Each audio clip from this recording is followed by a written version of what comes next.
Hello students, मैं हेमंत स्वामी हिंदी की online कक्षा में फिर आपके समक्ष उपस्थित हूँ। आज हमारा अध्ययन का विषय है कक्षा 10 की हिंदी पाठ्य पुस्तिका चीटी द्वितीय का अध्याय छाया मत छूना, जिसके कवि हैं गिरिजा कुमार माथुर। तो इसकी यहाँ संपूर्ण व्याख्या का अध्ययन करेंगे। उससे पूर्व हम इस कविता का सारांश जान लेते हैं कि प्रस्तुत कविता छाया मत छूना में कवि गिरिजा कुमार माथुर जी ने हमें यह संदेश देने की कोशिश की है कि हमें अपने अतीत के सुखों को याद कर अपने वर्तमान के दुख को और गहरा नहीं करना चाहिए। तो यहाँ जो छाया है, छाया का अर्थ होता है अतीत, क्योंकि हमारा पिछला अतीत होता है वो। मत छूना से तात्पर्य ये है कि कभी भी अपने अतीत की बातों को याद करके वर्तमान के सुख को दुख में परिवर्तित नहीं करना चाहिए। अर्थात व्यक्ति को अपने अतीत की यादों में डूबे न रहकर अपनी वर्तमान स्थिति का डटकर सामना करना चाहिए और अपने भविष्य को उज्जवल बनाना चाहिए। कवि हमें यह बताना चाहता है कि इस जीवन में सुख और दुख दोनों ही हमें सहन करने पड़ेंगे। ये जीवन में एक चक्र की भांति आते हैं। तो जिसके एक तरफ सुख होता है तो उसके दूसरे तरफ दुख होता है। तो दुख है तो सुख भी आएगा और सुख है तो दुख भी आएगा। अगर हम दुख से व्याकुल होकर अपने अतीत में बिताए हुए सुंदर दिन या सुखों को याद करते रहेंगे तो हमारा दुख कम होने की बजाय और अधिक बढ़ता जाएगा। हमारा भविष्य भी अंधकार में हो जाएगा। इसलिए हमें अपने वर्तमान में आने वाले दुखों को सहन करके अपने भविष्य को उज्जवल बनाने का प्रयास करना चाहिए। तो इस प्रकार से यहाँ काव्यांश दिया हुआ है कि छाया मत छूना, मन होगा दुख दूना। जीवन में है सुरंग सुधियाँ सुहावनी, छवियों की चित्र गंध फैली मन भावनी। तन सुगंध शेष रही बीत गई यामिनी, कुंतल के फूलों की याद बनी चांदनी। भूली हुई सी एक क्षण बनता हर जीवित क्षण, छाया मत छोना मन होगा दूना। तो यहाँ बताया है कि अपने पिछली अतीत की यादों को कभी भी, अपने जो अतीत के पल हैं उनको कभी भी याद नहीं करना चाहिए। उससे क्या होगा कि आपका मन दुगना दुखी हो जाएगा, वर्तमान का जो सुख है वो भी नष्ट हो जाएगा पिछले पलों को, अतीत के पलों को याद करके। तो यहाँ स्पष्ट की गई है, जिसका हम भावार्थ रूप में अध्ययन करते हैं कि प्रस्तुत पंक्तियों में कवि छाया मत छूना अर्थात अतीत की पुरानी यादों में जीने के लिए मना कर रहा है। कवि के अनुसार जब हम अपने अतीत के बीते हुए सुनहरे पलों को याद करते हैं तो वे हमें बहुत प्यारे लगते हैं। अतीत के जो बीते हुए पल हैं उनको याद करते हैं तो कुछ क्षण तो वो हमें प्यारे लगते हैं, अच्छे लगते हैं, लेकिन जब हम वास्तविकता की धरातल पर आते हैं, अर्थात जैसे ही हम यादों को भूलकर वर्तमान में वापस आते हैं तो हमें अनेक अभाव का ज्ञान होता है। इस तरह हृदय में छुपे हुए घाव फिर से हरे हो जाते हैं, ताज़ा हो जाते हैं और हमारा दुख और अधिक बढ़ जाता है। तो इसमें यहाँ जो दिया गया है, बताया है कि प्रस्तुत पंक्तियों में कवि अपने पुराने मीठे पलों को अर्थात मधुर पलों को याद कर रहा है। ये सारी यादें उनके सामने रंग बिरंगी छवियों की तरह प्रकट हो रही हैं, जिनके साथ उनकी सुगंध भी है। कवि को अपने प्रिय के तन की सुगंध भी महसूस होती है। यह चांदनी रात का चंद्रमा कवि को अपने प्रिय के बालों में लगे हुए फूल की याद दिला रहा है। जैसे चांदनी रात जो है वो केश के लिए प्रतीक है और चंद्रमा फूल के लिए। तो चांदनी रात में जो चंद्रमा है वो ऐसा प्रतीत हो रहा है कि नायिका के बालों में फूल गुथा हुआ हो, तो उसको देखकर अपने अतीत की याद आ जाती है, अपने प्रिय के बालों में लगे हुए फूल की।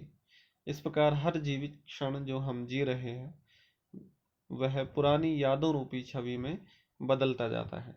जैसे जैसे समय बदलता है वह भी स्वयं भी पुरानी यादों में बदल जाएगा, जिसे याद करके हम केवल दुख ही प्राप्त कर सकते हैं। अगर सुखों की परिकल्पना करते हैं या सुखों के बारे में सोचते हैं तो वर्तमान के दुख हमें आड़े आते हैं, और दुख के बारे में सोचते हैं तो फिर ये सोचते हैं कि इस प्रकार से मैंने दुख सहन किए हैं। तो इस प्रकार हर जीवित क्षण जो हम जी रहे हैं वह पुरानी यादों रूपी छवि में बदलता जाता है, जिसे याद करके हमें केवल दुख ही प्राप्त हो सकता है। इसलिए कवि कहते हैं कि छाया मत छूना, होगा दुख दूना। कि अगर तुम पिछले अपने अतीत के पलों में जीते हो या अतीत के क्षणों को याद करते हो तो तुम्हारा दुख दोगुना हो जाएगा, अर्थात वर्तमान का सुख ही नष्ट हो जाएगा। अगला काव्यांश है, यश है या न वैभव है, मान है न शरमाया,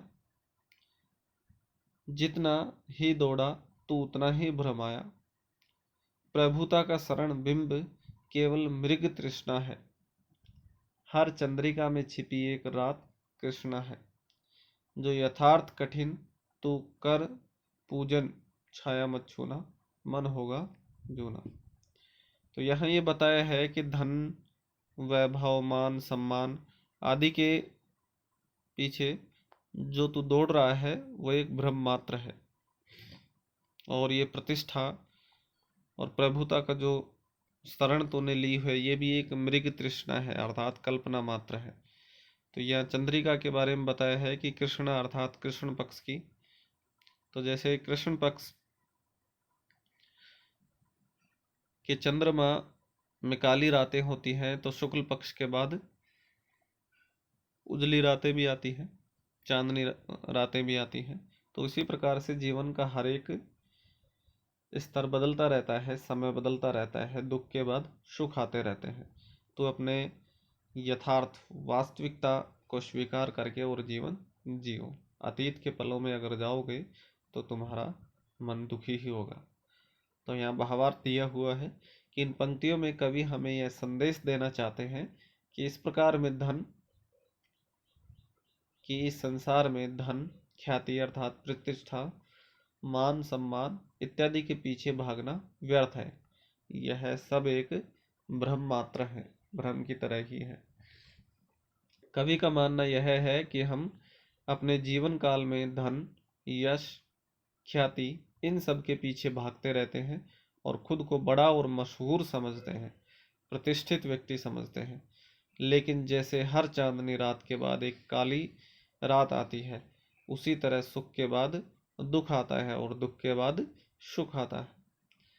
कवि ने इन सारी भावनाओं को छाया बताया है, हमें संदेश दिया है कि इन छायाओं के पीछे भागने से अर्थात अतीत के पलों में डूबने से अपना समय व्यर्थ करने से अच्छा कि इन छायाओं के पीछे भागने में अपना समय व्यर्थ करने से अच्छा है कि हम वास्तविक जीवन की कठोर सच्चाइयों का सामना डटकर करें। कि यथार्थ का जो हमारा जीवन है उसमें जो भी परिस्थितियां हैं, विषमताएं हैं, सच्चाइयां हैं, उनका हम डटकर मुकाबला करें। यदि हम वास्तविक जीवन की कठिनाइयों से रूबरू होते हैं, आमने सामने होकर चलेंगे, तो हमें इन छायाओं के दूर चले जाने से दुख का सामना नहीं करना पड़ेगा।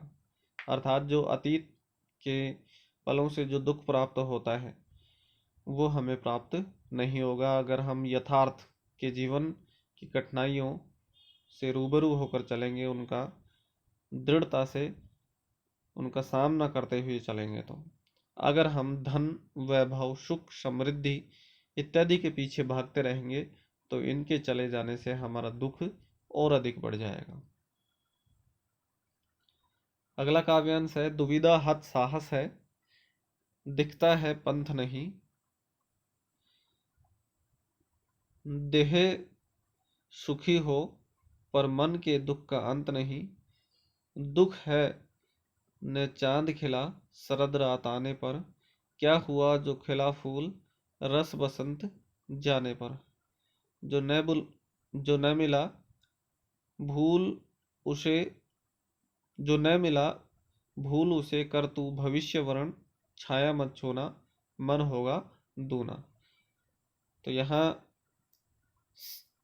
बताया गया है कि आज के इस युग में मनुष्य अपने कर्म पथ पर चलते चलते जब रास्ता भटक जाता है, अर्थात अपने कर्म का रास्ता छोड़ देता है और उसे जब आगे का रास्ता दिखाई नहीं देता है, पथ भ्रष्ट हो जाता है, पथहीन हो जाता है, तो वह अपना साहस खो बैठता है। कवि का मानना है कि इंसान को कितनी भी सुख सुविधाएं मिल जाए, वह कभी खुश नहीं रह सकता। अर्थात वह बाजार से तो सॉरी अर्थात वह बाहर से तो सुखी दिखाई देता है, पर उसका मन किसी न किसी कारण से दुखी हो जाता है। कवि के अनुसार हमारा शरीर कितना भी सुखी हो, परंतु हमारी आत्मा के दुखों की कोई सीमा नहीं होती है। अर्थात बाहर से तो वह हंसता हुआ सुखी प्रतीत होता है, लेकिन अंदर ही अंदर वह दुखी होता है, उसके दुखों की कोई सीमा नहीं होती है। हम तो किसी भी छोटी छोटी सी बात पर खुद को दुखी कर बैठ जाते हैं, फिर चाहे वो शरद ऋतु के आने पर चांद का नया न खिलना हो, कि शरद ऋतु में चांद का पूरी तरह खिलना न हो, या फिर बसंत ऋतु के चले जाने पर फूलों का खिलना न हो, हम इन सब चीज़ों के विलाप में खुद को दुखी कर बैठते हैं। अर्थात स्वयं को दुखी करने का कोई निश्चित कारण नहीं होता, छोटी छोटी बातों पर वो आंतरिक रूप से दुखी हो जाता है।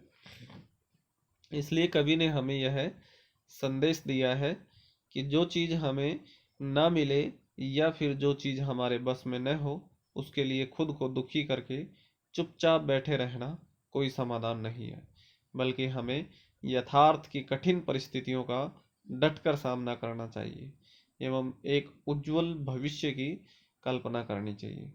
तो इस प्रकार से यह जो अध्याय है छाया मत छूना, इसका व्याख्यान पूर्ण होता है। अगले वीडियो में इसके प्रश्नोत्तर की चर्चा करते हैं। धन्यवाद।